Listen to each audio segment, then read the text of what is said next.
তোমাদের সকলকে আমার আরো একটি নতুন ভিডিওতে জানা হার্দিক শুভেচ্ছা অভিনন্দন। আজকে আমি নবম শ্রেণীর একটা উল্লেখযোগ্য ব্যাকরণের বিষয় ধ্বনির পরিবর্তন নিয়ে আজকে আমি একটা বিস্তারিত ডেমো দিতে চলেছি। যারা অনেকদিন ধরে আমাকে রিকোয়েস্ট করছিলেন যে আমাকে দাদা একটা ধ্বনির পরিবর্তন থেকে একটা ডেমো দিলে খুব ভালো হয়, তো সেই সমস্ত দাদা দিদিদের কথা মাথায় রেখে আজকে আমি আমার ডেমো ক্লাসটা শুরু করছি। তো চলো দেরি না করে শুরু করা যাক। ধন্যবাদ স্যার, ধন্যবাদ ম্যাম, আমাকে আমার একটা পছন্দ মতো ডেমো ক্লাসের সুযোগ করে দেওয়ার জন্য। স্যার, আমি কি এই কক্ষটাকে আদর্শ শ্রেণী কক্ষ মনে করে পড়াতে পারি? ধন্যবাদ। আচ্ছা সুজয়, বলো তো আজকে তারিখ কত? 15/1/2026, তাই তো? নতুন বছর তো পড়ে গেল। আমি এখন কোন শ্রেণীতে দাঁড়িয়ে আছি? নবম। আমাদের বিষয় হচ্ছে বাংলা ব্যাকরণ। আচ্ছা, ব্যাকরণ করতে কার কার ভয় লাগে একটু বলো তো? বেশ কয়েকজনে দেখছি ভয় লাগে। আজকের ক্লাসটা করবে, দেখবে তোমাদের আর কোনো ভয় লাগবে না। তো আজকের পাঠ এটা বলার আগে তোমরা বিগত ক্লাসে ধ্বনি কি এই জিনিসটা বুঝেছিলে? আমি তোমাদের ধ্বনি ক্লাসটা করিয়েছিলাম, প্রত্যেকের মনে আছে ধ্বনি কি? বলো। হ্যাঁ, ধ্বনি হলো অর্থপূর্ণ এক ধরনের একটা আওয়াজ, তাই না? তো ধ্বনি কয় প্রকার? দুই প্রকার, তাই তো? আজকে আচ্ছা তোমরা বলো তো, আমাদের কথা বলতে বলতে অনেক সময় আমরা অনেক রকম কথা বলে বসি। মূল শব্দ একরকম কিন্তু আমরা বলি কিন্তু আর এক রকম, তাই না? এই যে পরিবর্তনগুলো হচ্ছে কেন, কেউ বলতে পারবে এর পেছনের কারণগুলো কি কি? মোশাররফ বলো। কি বলা যেতে পারে? উচ্চারণের দ্রুততা। উচ্চারণের দ্রুততা। আর কি হতে পারে? ভৌগোলিক পরিবেশ একটা হতে পারে তো।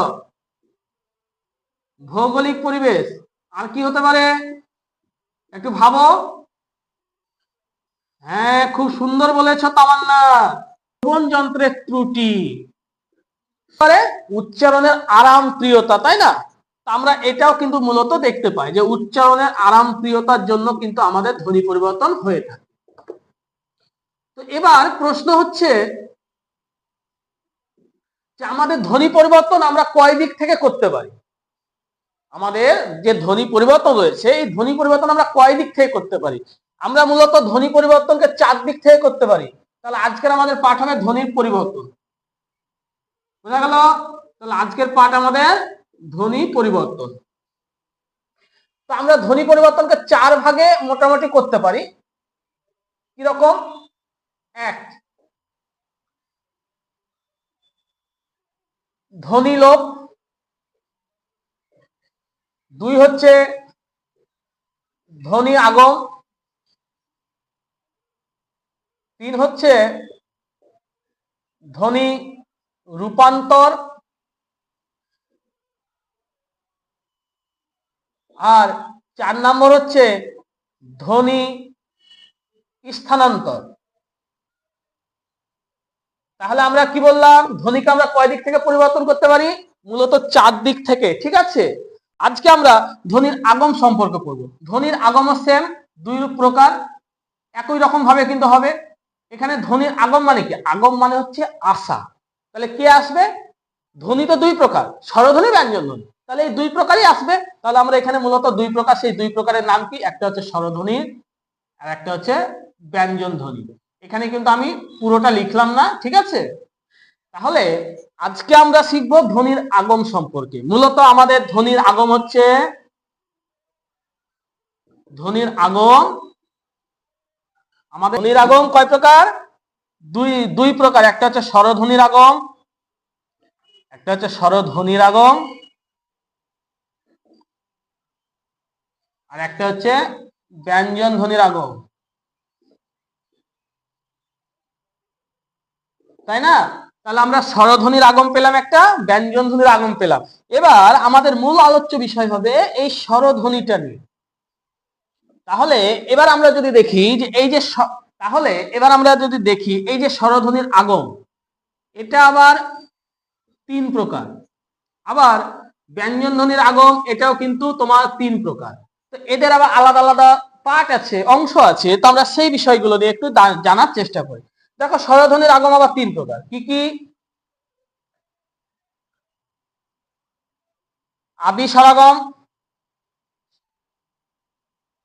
মধ্য স্বরাগম আর অন্ত স্বরাগম। আমরা বুঝতে পারলাম। ঠিক একই রকম ভাবে ব্যঞ্জন ধ্বনিরও তিনটে ভাগ আছে, আদি ব্যঞ্জনাগম, মধ্য ব্যঞ্জনাগম, অন্ত ব্যঞ্জনাগম। কারো কোনো এটা নিয়ে সংশয় আছে? নিশ্চয়ই নেই। তো চলো আমরা একটু এগুলোর একটু উদাহরণগুলোকে একটু দেখার চেষ্টা করি। আচ্ছা, আদি স্বরাগম মানে কি? আমরা একটু আগে যেমন ওখানে দেখেছিলাম স্বরলোপ, তাই না? একটা হচ্ছে কি দেখেছিলাম, যে তোমার স্বরধ্বনির লোপ, আর একটা পেলাম ব্যঞ্জন লোপ। তো এখানে কিন্তু আমরা এইভাবে দেখেছি। তো এই ক্ষেত্রে আগম অর্থাৎ চলে আসবে, কে আসবে? স্বরধ্বনির ক্ষেত্রে আমরা দেখব স্বরধ্বনি অর্থাৎ স্বরধ্বনি আসবে বা স্বরবর্ণ আসবে। ঠিক একই রকম ভাবে ব্যঞ্জন ধ্বনির ক্ষেত্রে আমরা দেখতে পাবো ব্যঞ্জন বর্ণ বা ব্যঞ্জন ধ্বনি আসবে। তো এই ক্ষেত্রে কে কোথায় এসে বসবে? যখন বাইরে থেকে কোনো ধ্বনি এসে তিন জায়গায় বসতে পারে, একটা আদিতে বসতে পারে, মধ্যে বসতে পারে, অন্তে বসতে পারে। ঠিক একই রকম ভাবে ব্যঞ্জনের ক্ষেত্রে আদিতে, মধ্যে, অন্তে এগুলোতে কিন্তু বসতে পারে। তো আমরা এই স্বরধ্বনির আগম সম্পর্কে যদি দেখতে যাই, ধরে নাও আমি এখানে একটা কথা বললাম, কিন্তু আমরা এটা উচ্চারণ অনেক সময় কি করে থাকি? হ্যাঁ সুজয়, তুমি ঠিক বলেছ, তো তাস স্পর্ধা কমলায় আমরা এটাই তো বলি নাকি? তার মানে এখানে দেখো আ ছিল না, কিন্তু এখানে আটা চলে এসেছে। আচ্ছা, আটা স্বরবর্ণ না ব্যঞ্জন বর্ণ? আগে সেটা বল। নিশ্চয় স্বরবর্ণ।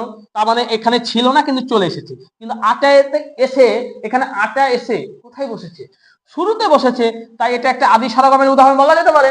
আমরা আরেকটা যদি উদাহরণ দেখার চেষ্টা করি, স্পেশাল, কিন্তু আমরা শব্দটাকে একটু বিকৃতি করে বলি না, এরকম স্পেশাল, এরকমই তো বলে থাকি। তাহলে আমাদের শব্দটা কিন্তু এখানে এরকম দাঁড়াচ্ছে, স্পেশাল। তাহলে এই যে এখানে হস্যই, এখানে আ, এগুলো তো স্বরবর্ণ এবং এগুলো শব্দের শুরুতে বসেছে, আদিতে বসেছে। তাই এটা হচ্ছে আদি স্বরগমের উদাহরণ। বোঝা গেল? চলো এবার একটু মধ্য স্বরগমটা দেখি। মধ্য স্বরগম মানে কি? মিডিলে বসবে। যেমন ধরে নাও আমরা বলতে পারি চাকরি, এই যে শব্দটা আছে চাকরি, কিন্তু আমি এটাকে বললাম চাকুরি। চাকুরিজীবী মানুষ আমরা অনেক সময় বলি না? দেখো এখানে কয়ের সাথে ছিল না, কিন্তু এখানে কয়ের সাথে হর্ষও চলে এসছে। এই হর্ষটা তো স্বরধ্বনি, স্বরবর্ণ। তাই আমরা এটা হর্ষটা মিডিলে বসেছে, তাই আমরা বলতে পারি যে এটা একটা মধ্য স্বরগমের উদাহরণ। আর কি বলা যেতে পারে? নয়ন, আমি এখানে করে দিলাম নয়ান। তাহলে আমরা এখানেও বলতে পারি দেখো এখানে আকার ছিল না, কিন্তু এখানে আকার চলে এসছে, মধ্যে বসেছে, তাই এটা মধ্য স্বরগমের উদাহরণ। তাহলে অন্ত স্বরগমটা কেমন? অন্ত মানে কি? যেখানে শেষে হবে, শেষে স্বরবর্ণটা হবে।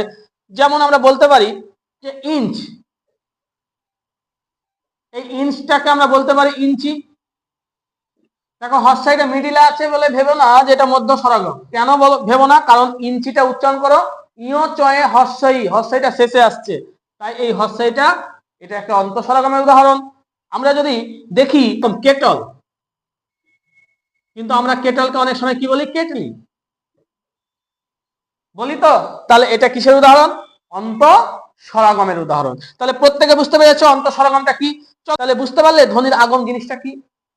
যদি তোমাদের কোনো সমস্যা থাকে অবশ্যই আমাকে জানাবে। হ্যাঁ, আচ্ছা বেশ।